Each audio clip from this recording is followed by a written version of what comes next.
Welcome everyone to the final edition of RL Distinguished Lecture Series for 2022-2023 academic year. As a part of the celebration for Common Ground Week at our institution, the Department of Religious Studies is hosting this lecture event. My name is Miro Sakya, Chair and Associate Professor of the Religious Studies Department. Starting in 2020, the RL Distinguished Lecture Series has been enriching the educational journey of US students and the community by inviting celebrated Buddhist scholars, monastic leaders, and influential figures from various parts of the globe to campus, thereby fostering engaging discussion and inspiring ideas. Through lecture and collaboration, we aim to provide wholesome education within Buddhist wisdom and values and promote cross-cultural understanding and adversity between East and West. Today, I'm honored and pleased to introduce our distinguished guest speaker, Professor Dr. Hudaya Kandahjaya.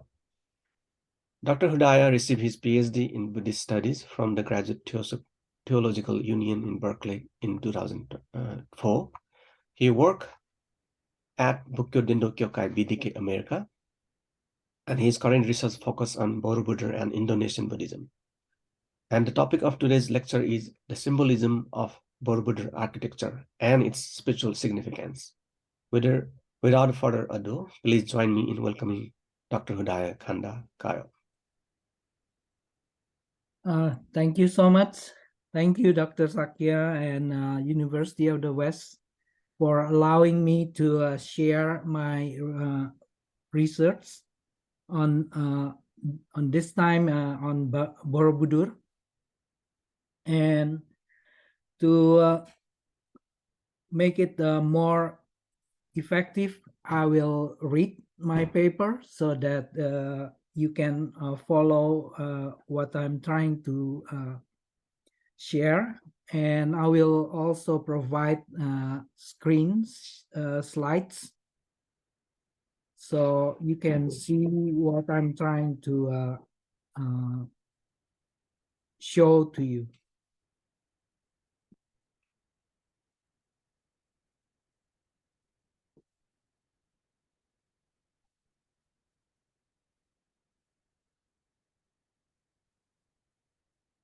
Okay, this is a picture in early 20th century of Borobudur after the first restoration project.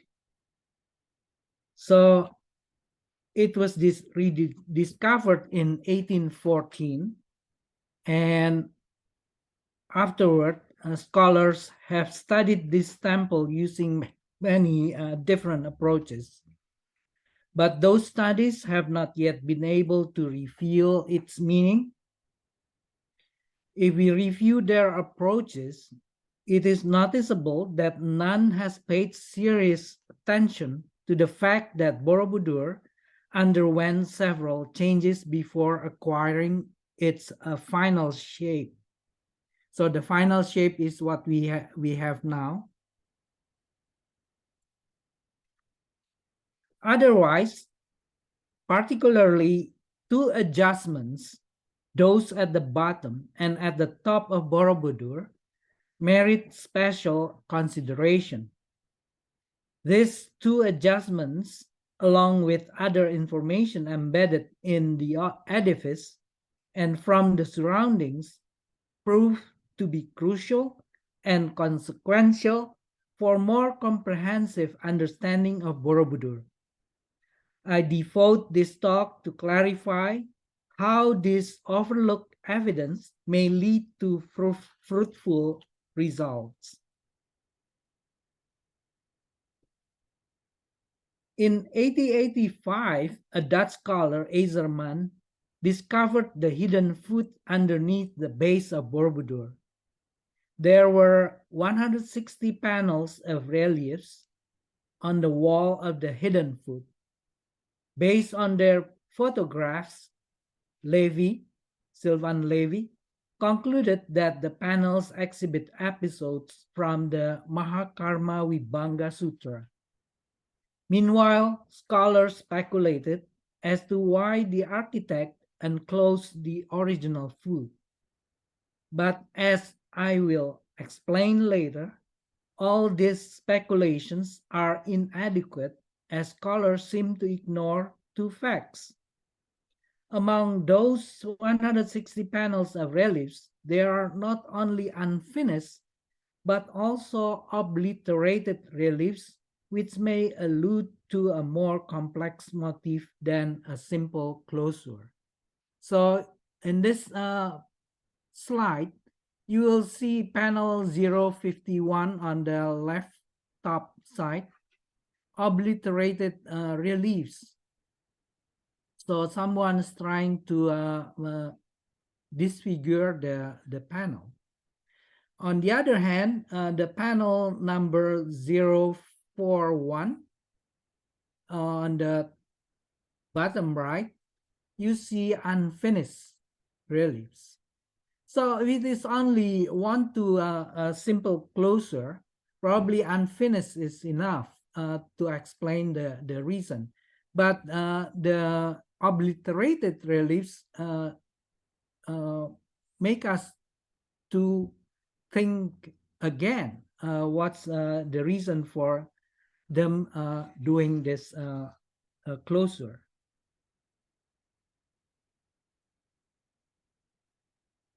Another fact is, during the first major restoration project, Van Erp discovered that the architect made an adjustment on top of Borobudur as well.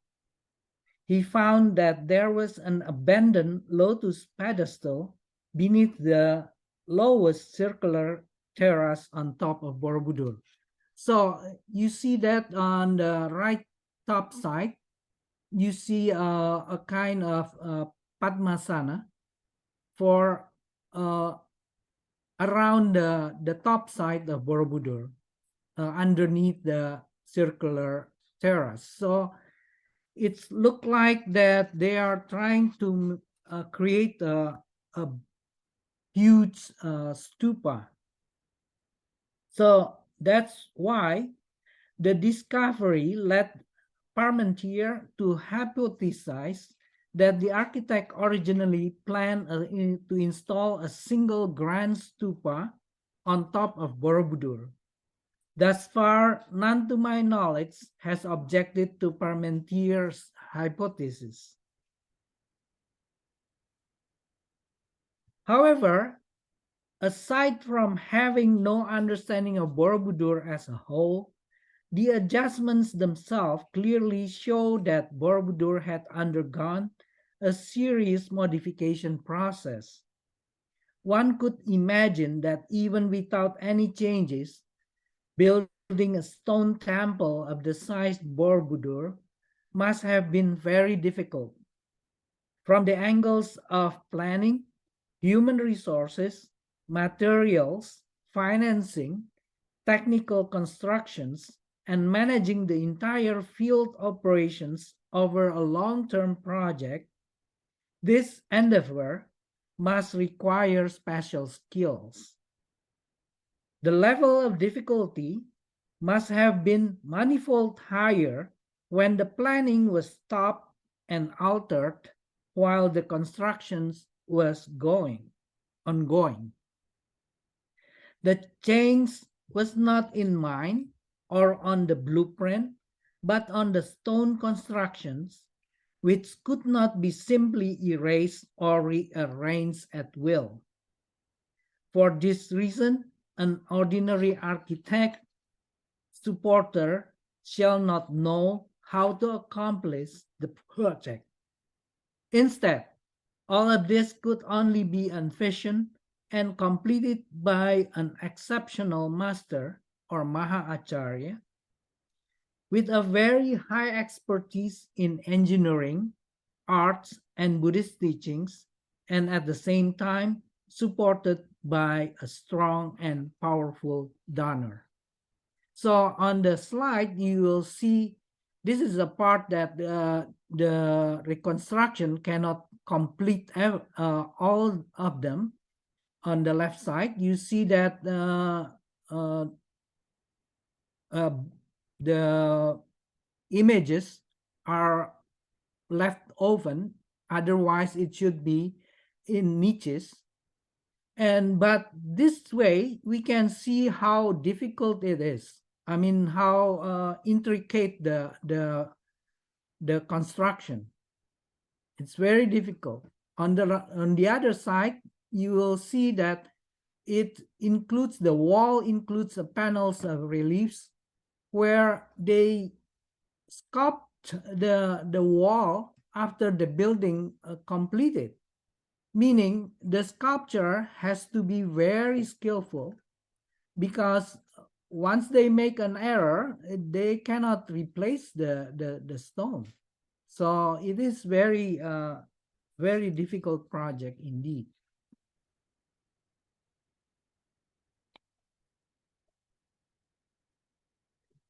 While wondering if we could ever find any accounts related to the critical adjustments and the overall situation, we fortunately found stone remnants of the Kayumungan inscription.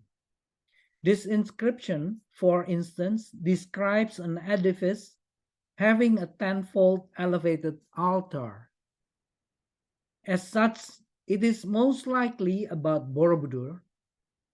Then the supporter for the construction is nothing less than King Samaratunga and his daughter, Princess Pramodawardhani of the Sailendra dynasty. The inscription is also a manifest for the consecration of Borobudur performed on the 26th of May, 824. More importantly, verse 8 of the inscription states the changes which correspond exactly with the modifications occurring both at the bottom and at the top part of Borobudur. So you'll see that some terms, before even analyzing the whole inscription, show something that has an elevated altar, a tenfold, and if we calculate roughly, Borobudur has at least 10 stories. So if we go to the detail of verse 8, it shows that the King Samaratunga made the lower becomes greater, and it probably tenfold. And the princess made this multitude an abode of Jina or Jinalaya, being the spoke of an altar formed like a wheel. So these statements shows that the edifice, and most likely Borobudur, has two adjustments on the bottom part and the top part. So it's exactly the same as what we found at Borobudur. As such, the Kayumungan inscription becomes an indispensable source. It archives essential information related to the edifice and assists me in correlating many contemporaneous data relevant for comprehending the many features of Borobudur. I will illustrate some of the more pertinent correlations to give an idea on how I arrive at general grasp of Borobudur. So we go into more detail now to show how these inscriptions help us to understand Borobudur. We may start with verse 13 of the Kayumungan inscription, which runs as follows. So whatever merit has been obtained by building the temple of Jina or Jina Mandira, which is like the famous Venuvana, by means of this merit may one attain Sugatahut, which is tenfold. So the concept of Dasa Bhumi is ingrained in this verse, and the concept of Venuvana or a connection with Venuvana is mentioned in this verse. And this is very interesting because why they equate the Borobudur with Venuvana. So most students of Buddhism know the bamboo grove, Venuvana, or Veluvana, but equating the very well-known bamboo grove to Borobudur is intriguing. And yet, when we look for the significance of this bamboo grove, the equation begins to make sense. The bamboo grove was the first royal offering by King Bimbisara to Sakyamuni in the first year after his enlightenment. According to Buddhaghosa, this was the only dedication of monastery or arama in the Jambudvipa, which went with an earthquake when the water Bimbisara poured over the Buddha's hands touched the earth. The details of the account in the Pali and Sanskrit literature differ quite a bit. However, they both indicate that this bamboo grove eventually led directly or indirectly to the performance of miracles by Sakyamuni in Sravasti and of a coming down of Sakyamuni from the heaven of 33 or Trayatrimsa to the city gate of Samkasya. The Pali literature tells us that while staying in the bamboo grove, Sakyamuni laid down a rule forbidding the exercise of supernatural powers by monks following on the miracle performed by Pindola Bharadwaja. To other ascetics contemporary of the Buddha, the rule became a pretext for a contest on a magical display. But the Buddha accepted the challenge and went to Sravasti to perform twin miracles or Yamaka Pratiharya at the foot of Gandamba tree or mango tree at the city gate on the full moon day of Asada in the 7th year after his enlightenment. The Sanskrit literature, however, says that, especially as stated boldly by the 11th century Kashmirian poet Semendra in his Awadana Kalpalata, it was the gift of Venuvana which caused jealousy to arise among other ascetics as they worried to be deprived of provisions. For this reason, they challenged Sakyamuni to have a spiritual power contest. Sakyamuni accepted the challenge. He did perform the great miracle or Mahapratiharya, whereby he created an array of multitude of Buddhas in Sravasti in addition to the twin miracles. So the slides here showing you Venuvana today, the pond and the little bamboo grove on the side.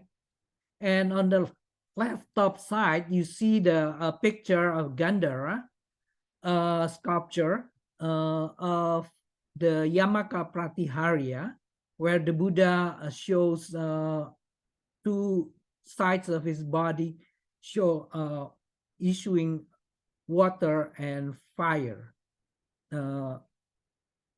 vice versa, from the top and the bottom. The left bottom side shows a picture from Barhut showing the miracles at the Sravasti. So it doesn't show the Buddha, but it shows the mango tree. On the right side, there are two interpretations of Buddha Vatamsaka. You see at the bottom, Buddha Vatamsaka interpreted as the garland or the tiara of the Buddha on top of his head. But on the other hand, there is also interpretation of multitude of Buddhas issued from the body of Sakyamuni. So on the top right side shows many transformation Buddhas coming out of the Sakyamuni. So the word Ganda is very interesting here because it does related to the meaning of trunk of a tree. And in the Gandavyuha, you can see a phrase showing that. In the Gandavyuha Sutra, you see Ganda also meaning trunk and related to the Bodhi Ganda, or the tree of enlightenment. So Ganda here really important to for us to understand, because it might be related to the Gandavyuha Sutra in the title. The compound Buddha-Vatamsaka, again, here in the Divyadana, one of the translation shows that Buddha-Vatamsaka here is a multitude or a many number of metamorphosed Buddhas or transformation Buddhas appearing from the Buddha. So this meaning of Buddha Avatamsaka again is very important because it relates to the title of Buddha Vatamsaka Sutra. And I can show you in the catalog, in our catalog today, usually people refer as Avatamsaka Sutra and forgo the Buddha in front of the compound. But in Chinese, and I believe in Tibetan as well, everyone translate the Buddha in front of Avatamsaka. So, but the complete title Buddha Vatamsaka Sutra indicate that the prevailing use of the title only Avatamsaka Sutra as Huayan Qing or Kegon Kyo is misleading. This shortened title is lacking the intrinsic connection with the miracle Buddha Avatamsaka. Nonetheless, as we shall see further, the miracle of Buddha Avatamsaka is related to the belief in spiritual power as is displayed profusely at Borobudur. The Gandavyuha Sutra, this picture shows all the panels related to Gandavyuha Sutra, is generally considered a story about the pilgrimage of Sudana to many spiritual benefactors, or Kalyana Mitra. At Borobudur, the full Gandavyuha Sutra is depicted on 460 panels of reliefs. The first 15 panels are devoted to the introductory chapter, and the last 72 panels illustrate Bhadrachari verses. Sudana first appears on the 16th panel. Thus, the depiction of the Gandavyuha Sutra on Borobudur is unique as it markedly differs to pictures at the Tabo Monastery in northern India or to Chinese drawings which merely relaying the story of Sudana. So I show you some of them. On the left side is the panel 2 of Gandavyuha Sutra. It's part of the introductory chapter. On the top right side is Manjusri, and here Sudana appears before Manjusri for the first time. So this is the 16th panel. So not the first panel of Gandavyuha Sutra in Borobudur. On the bottom part, on the right side, you see Samantabhadra giving teaching, and people are doing liberating life. So you see people are liberating birds, fish, and many other animals. So this picture shows that liberating life is known at Borobudur time in Java, not just in East Asia.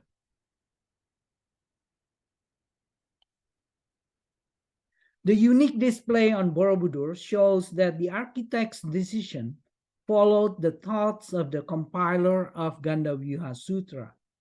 The introductory chapter of this scripture emphasizes the background in which the whole narrative is initiated. This chapter explains that all occurrences are due to Buddha's empowerment and illumination, and yet they are not always visible. Buddha's concentration can also manifest uncountable Tathagata transformation bodies, or Tathagata Vikurvitani, as the term they are using in the Gandavyuha. The same power works through Samantabhadra and Manjusri. It is via these arrangements that Manjusri encourages Sudana to meet with 52 spiritual benefactors, and at the end to return to Manjusri and Samantabhadra. The process follows the course in the spiritual path of conducts and vows of Samantabhadra, or Samantabhadra Charya Pranidhana Mandala. Borobudur architect understanding realizes on panel 2 of the Gandavyuha reliefs, where in contrast to panel 1, the invisibility is shown by a void of Buddha image in the center of the panel. So on the left side bottom, it's a panel number 2. On the right side bottom is a panel number 1 of Gandavyuha. You see on panel 1, the Buddha is shown here, teaching or going a discourse to all kind of beings. But on panel 2, the Buddha was invisible to disciples, to Sravakas, Pratika Buddhas, Devas, and everybody else except the Bodhisattva. That's as the way the Gandavyuha Sutra, as we read, explained to us. The many activities of the Buddhas are not always visible. Therefore, panel 2 of the Gandavyuha relief is in situ evidence for the architect's belief in the invisibility, the spiritual power, and the miracles of the Buddha. The belief in spiritual power is supported by many other panels showing similar magical display. So you see on top, there is a panel number 60 showing a bodhisattva flying.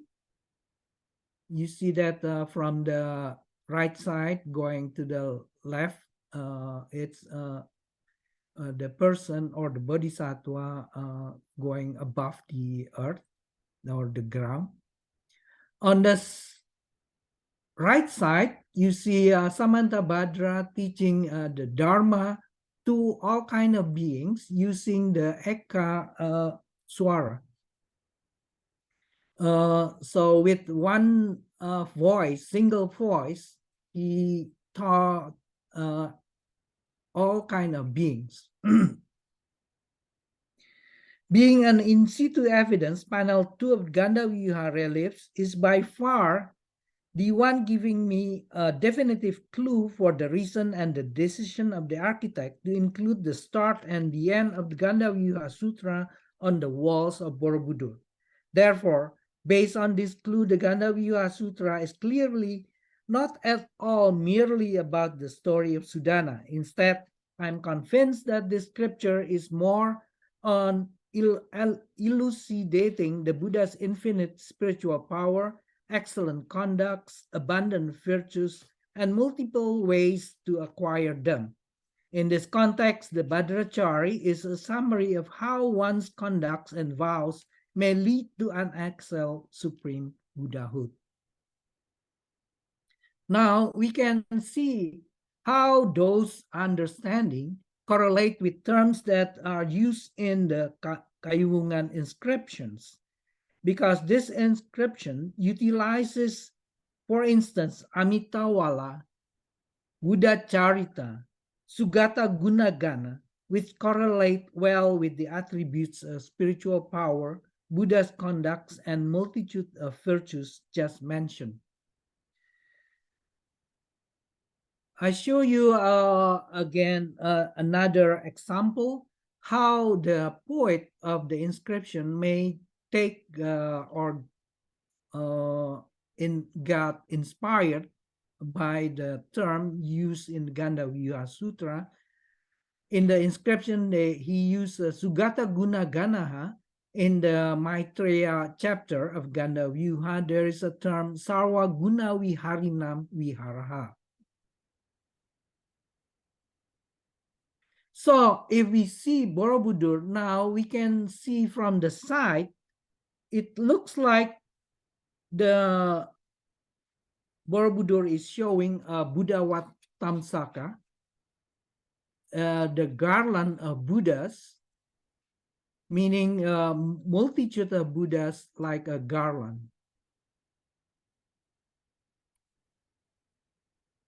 And here, if we see in a bigger, wider screen, we see that how the Buddhas like Buddha Vatamsaka, and in the middle of each side, you see stairs or ladder showing in terms of stupa construction, a ladder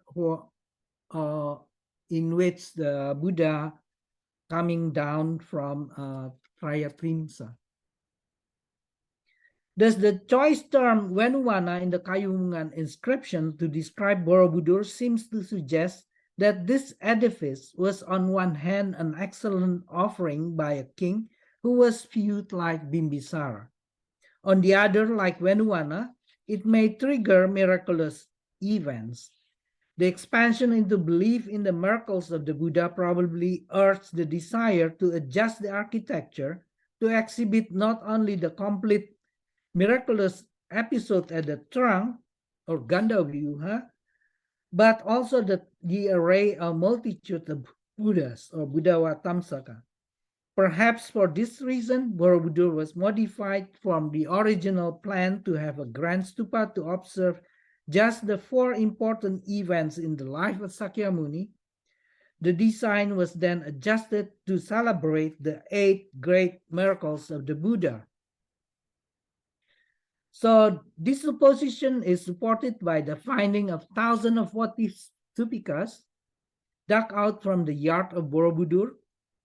The dominant type is the one with elongated anda, with 8 subsidiary stupikas, meaning that by that time, Borobudur people know already the 8 great stupas or chaityas. When we inspect all features of those 8 great stupas, the most conspicuous features among them are the requirement to have 3 round steps or wedi below the stupa of victory, and for the stupa of parinirvana, having no steps below the main stupa. These specific requirements are set on the top of Borobudur. Thus, architecturally, these 2 types of stupas replace the initial idea of having a single grand stupa.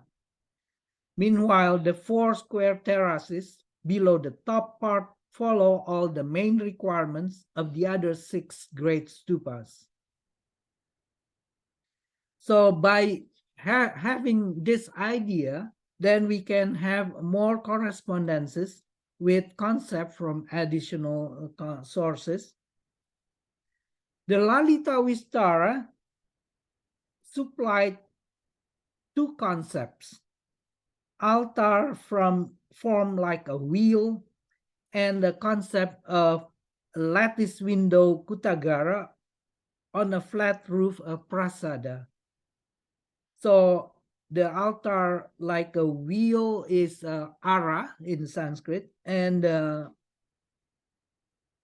lattice window Kutagara is Gawaksa Kutagara Prasada Tala. This concept was perhaps the ones that triggered Borobudur architects to build perforated stupas on wheel-like altar. So based on the Kayungan inscription, the blend of architectural concepts on the top part of Borobudur was considered as an abode of the Jinalaya or Buddha Setra, and was the design of Princess Pramodawardhani. So this princess actively participated in the design, and who Diwan also consecrated Borobudur. This active participation could not be just because of her royal status of being strong supporter, but also must have been due to her elevated spiritual achievement recognized by the Mahacharya. So she was recognized to possess Buddha's conduct or Buddha Charita. And the term Buddha Charita in a Japanese Buddhist text shows that she has achieved a highest spiritual achievement. So when all layers at Borobudur are counted, the edifice has 7 square and 3 circular terraces. The total layers, therefore, equal to the expression of tenfold stated in the inscription, or the 10 grounds, or dasa bhumi, and to the concept of grounds of provision. And in the Gandavyuha Sutra, there is also another bhumi, we call, the sutra says as Tathagata bhumi. So the main stupa likely represents the Tathagata bhumi, while the rest of the layers are the dasa bhumi. The inscription also named the one being consecrated is Srigana, and likely it refers to the main stupa. And Srigana means auspicious virtues, but also the word Ghana means dense, solid, and full of mysteries. The word Ghana also refers to the power of 3 of a number.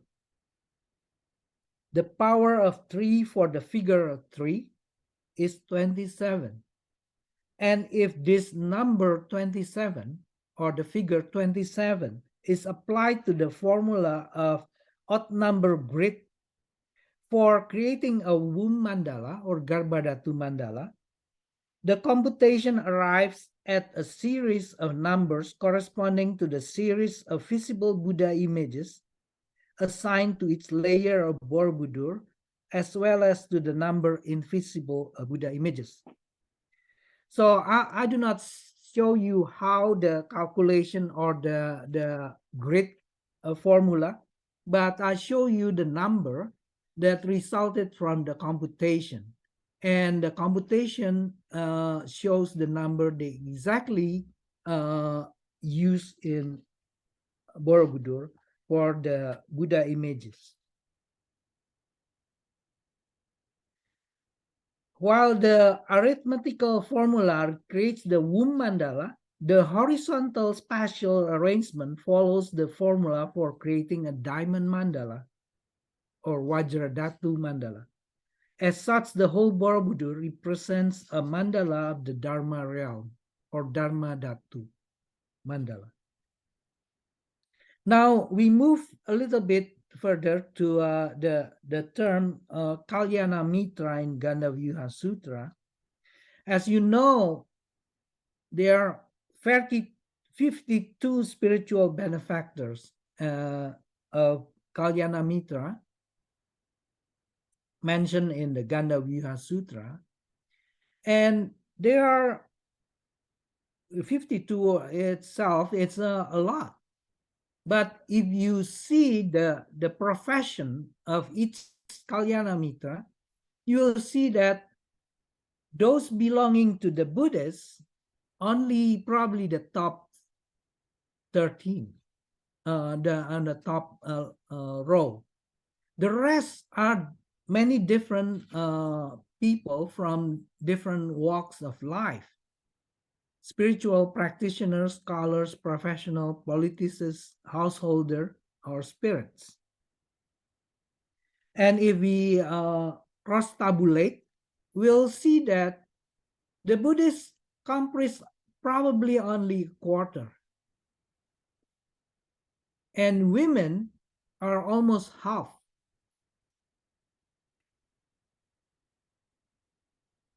And at Borobudur, the Kalyana Mitra Mahadewa is specifically portrayed as Shiva Mahadeva.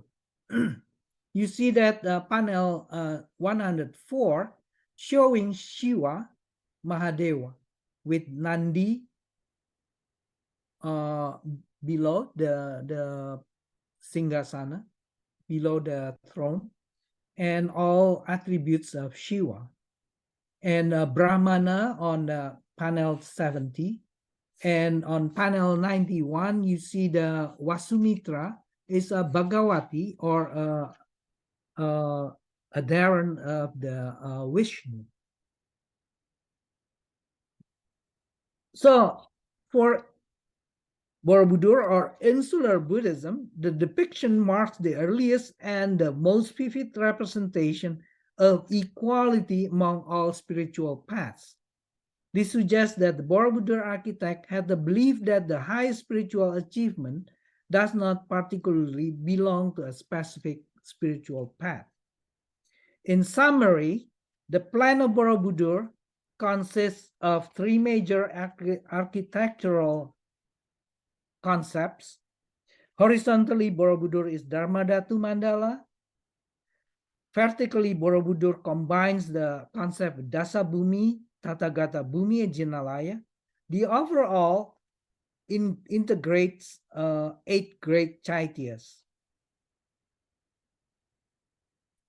And this architectural integration follows the idea of Indra's net or Indrajala as explicated in the Gandavyuha Sutra.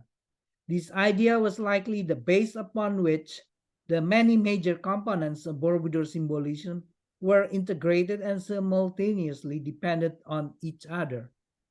The integration allows the architect to create a mandala for accumulating provisions, Bhumi Sambara, while practicing vows and conducts of Samantabhadra. For Borobudur Buddhists, the practice is going along the instruction in the Sangyangka Manikan or Japanese Buddhist text. The practitioner exercises a formula of 4 stages of spiritual progress to culminate in the Buddhahood. Those are the Mahamarga or supreme path, Paramamarga, ultimate path, Mahaguhya, supreme secret, and the ultimate secret or Paramaguhya. The complexity of architectural and spiritual mapping was likely the reason for nicknaming the edifice Borobudur. This name was derived from the Sinhalese Barabuduru or Warabudarupa, meaning an excellent image of the Buddha. Thank you. Thank you, Dr. Hudaya, for an enlightening and outstanding lecture. Deeply appreciate it. And yeah, this Borobudur is it's one of the masterpiece art, which for all the devotee of not only Buddhists, for all religion, and it's very important site.